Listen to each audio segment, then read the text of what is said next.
Top quality और consistent performance के लिए सिर्फ सिल्वर पंप्स। टॉप क्वालिटी और कंसिस्टेंट परफॉर्मेंस के लिए सिर्फ सिल्वर पंप्स, नाम याद रखना। आमच्याचा आढावा घ्या। मागच्या 15 दिवस 3 आठवड्यापूर्वीच प्रत्येक शाळेचे मुख्याध्यापक महोदय, शाळा व्यवस्थापन समिती दर सालाप्रमाणे जे काही पटसंख्या असेल त्याच्या आधारावर त्यांचा निधी वर्ग करण्यात आलेला आहे आणि नुसता निधी वर्ग केलेला नाही, माझ्या माहितीप्रमाणे तर 95% पुढे त्या मुख्याध्यापक महोदयांनी शाळा व्यवस्थापन समितीने गणवेश खरेदी केलेले आहेत। आम्ही त्या ठिकाणी विद्यार्थ्यांच्या शरीराला, त्यांच्या त्वचेला त्रास होणार नाही याचा अर्थ 100% पॉलिस्टर त्या कापडामध्ये असू नये, किमान 25, 30, 40% कॉटन मिश्रित कापड ते असलं पाहिजे, अशा प्रकारच्या सूचना यापूर्वीच त्या ठिकाणी केलेल्या आहेत। कोविड काळानंतर विद्यार्थी हे मोबाईलचे खूप आहारी गेले, तर यासंबंधी पालकांना विशेष आपण पण गेलेलो आहोत। विशेष काय सूचना करतात विद्यार्थ्यांना, त्यासाठी काही काउन्सिलिंग वगैरेचं प्लॅनिंग आहे? मला असं वाटतं की विद्यार्थ्यांना तर आपण सूचना करूच, परंतु पालकांनी पण आणि आमच्या म्हणजे शिक्षण मंत्र्याच्यापासून तर पूर्ण विभागाची जबाबदारी आहे।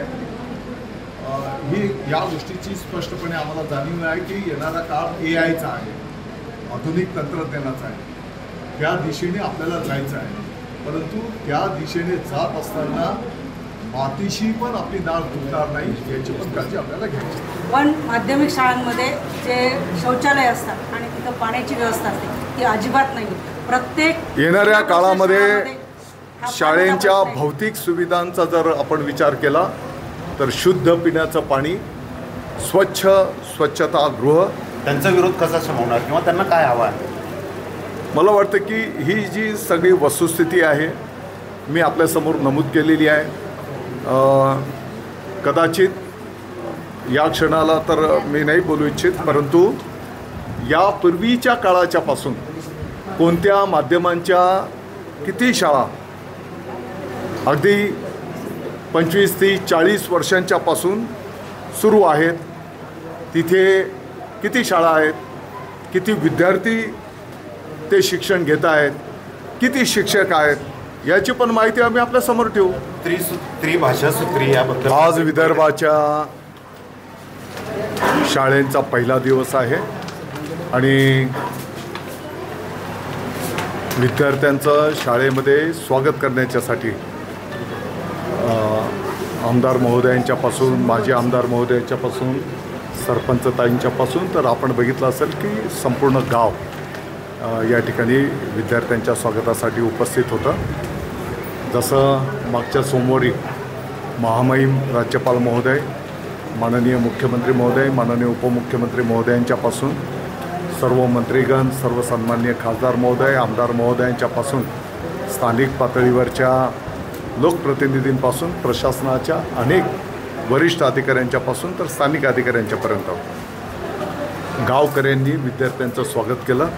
त्याच धर्तीवर आज केंद्रीय मंत्री महोदय जाधव साहेबांच्यापासून आम्ही सर्वजण विद्यार्थ्यांचं या ठिकाणी स्वागत करण्याचा उपक्रम संपन्न होतो आहे। मी सर्व विद्यार्थ्यांचं या ठिकाणी स्वागत करतो, त्यांच्या भावी शिक्षणासाठी, आयुष्याच्यासाठी आपल्या राज्याच्या सर्व नागरिकांच्या वतीने त्यांना शुभेच्छा देतो। जिल्हा परिषद शाळांमध्ये पटसंख्येचा मुद्दा खूप गाजतोय सध्या। बुलढाणा जिल्ह्यातही मोठी कारवाई करत पटसंख्या कमी असल्यामुळे जवळपास 35 शिक्षकांना निलंबित केले। पटसंख्या वाढण्यासाठी काय आपण पूर्ण राहतो?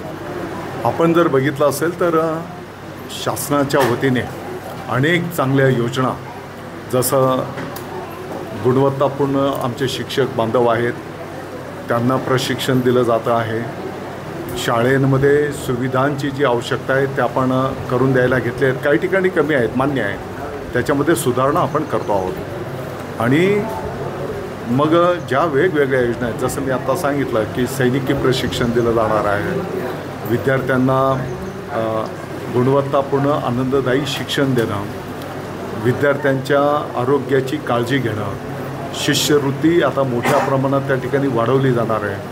मग विद्यार्थ्यांचा गणवेश असेल, प्रधानमंत्री पोषण आहार असेल आणि या स्पर्धेच्या युगात आपले पण विद्यार्थी त्या ठिकाणी टिकले पाहिजे या दृष्टिकोनातून जे जे करणं गरजेचं आहे शासनाच्या वतीने ते केलं जाईल आणि निश्चितपणे येणाऱ्या काळामध्ये त्याचे चांगले दृश्य स्वरूपात परिणाम तुम्हाला दिसून येतील.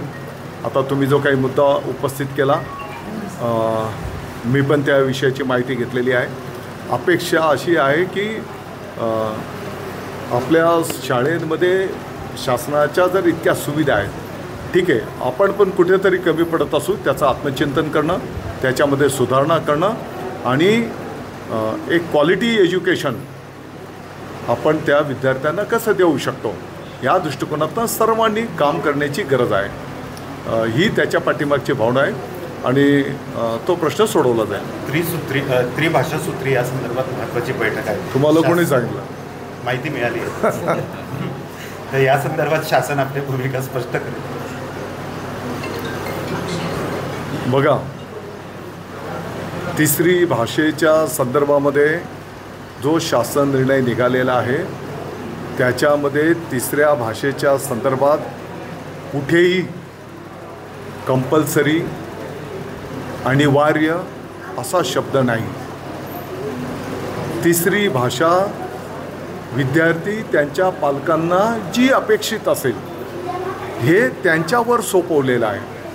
ते जे सांगतील त्या भाषेचं शिक्षण त्यांना दिलं जाईल.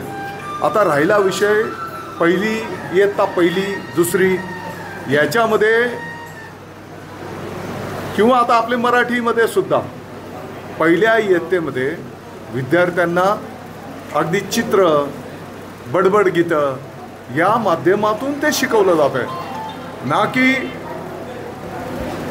खूप क्लिष्ट प्रमाणात. आणि म्हणून अपेक्षित असं आहे की आता ज्या पद्धतीने केंद्र शासनाच्या वतीने देशव्यापी जे नॅशनल एज्युकेशन पॉलिसीचं धोरण आपण पाहतो आहोत की त्या विद्यार्थ्यांच्या भविष्याच्या दृष्टिकोनातून जे काही गुण त्यांना दिले जाणार आहेत त्याच्यामध्ये तिसऱ्या भाषेचे पण गुण दिले जाणार आहेत आणि त्या गुणांच्या स्पर्धेमध्ये आपले राज्याचे विद्यार्थी पाठीमागे पडू नयेत या दृष्टिकोनातून तो निर्णय केलेला आहे. अर्थात माननीय मुख्यमंत्री महोदय माननीय उपमुख्यमंत्री महोदय जे निर्णय करतील त्या आदेशाचं पालन केलं जाईल. परंतु याच्यामध्ये कुठेही मराठीला कमी लेखणं किंवा कोणत्या एका भाषेला प्रमोट करणं हा बिलकुल याच्या पाठीमागचा विषय नाही. साधारणपणे त्या वर्गातल्या विद्यार्थ्यांच्यापैकी 20पेक्षा अधिक विद्यार्थ्यांनी मागणी केली तर ते शिक्षक त्या ठिकाणी उपलब्ध करून दिले जातील.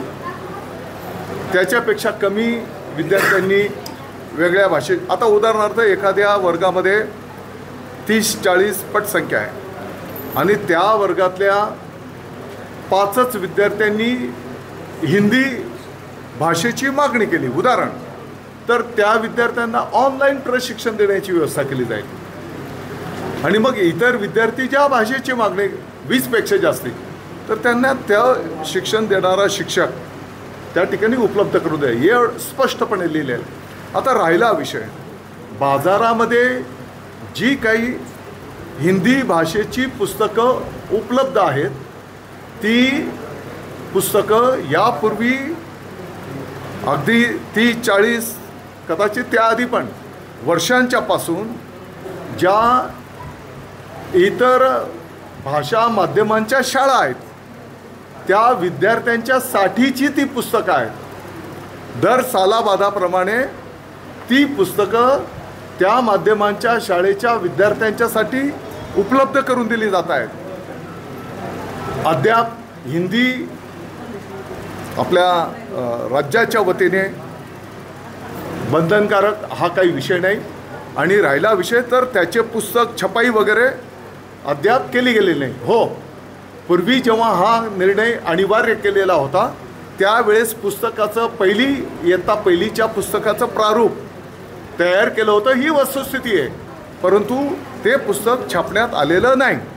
आणि म्हणून माझी आपल्या माध्यमातून विनंती आव्हान आहे की पुस्तकाला आपण विद्या एक प्रकारचं दैवत मानतो.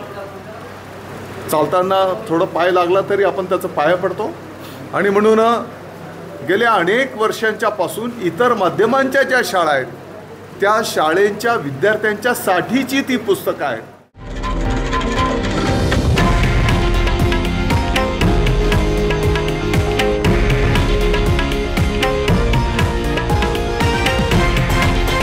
हे आहे देशातील नंबर 1 न्यूज नेटवर्क आणि आपण पाहत आहात TV9 मराठी, एकमेव.